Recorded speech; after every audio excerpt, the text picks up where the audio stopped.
So I really like that idea that touch, although it's something we do sometimes very instinctively, seems so instinctive, and yet you're saying that it's something we're not really very aware of, especially, you know, we may think that there's something missing in our lives, but might not be able to, and if you excuse the pun, put our finger on it, right?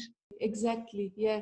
So, and I think that is really an important part now and an opportunity now that we can get people more aware about the meaning of touch in their life. Maybe some people will realize touch was never really present in my life, so there's not a lot of difference.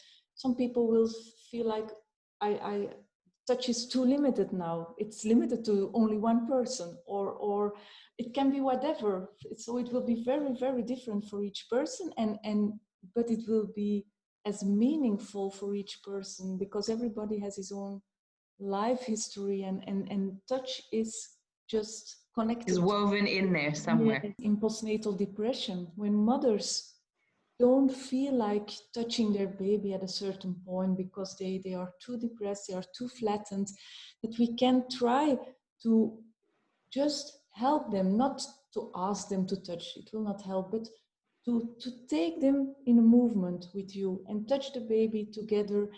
And by doing that, there will be some hormones can be stimulated again.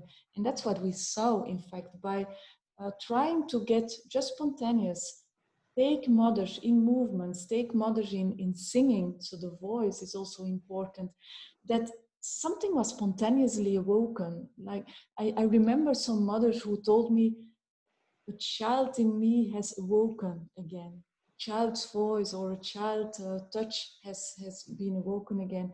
And so for me, it shows that indeed touch is so strong, touch and voice. And there is a scientific reason for that, because both are based on rhythm, because both are based on mechanoreceptors. They have a rhythm. And so they possess the rhythm to get in touch with our roots, to feel that we belong somewhere. And I think in postnatal depressed mothers, sometimes this feeling of belonging is frozen. And what I saw in programs that we worked in with these mothers, not by asking them, not by imposing anything, because it doesn't work, but just to take them in the wave. We could really say defrost mothers and defrost their confidence to be mother, the confidence that intuitively we know how to touch, intuitively we know how to talk or to sing to babies, but sometimes this confidence is frozen and it can melt again.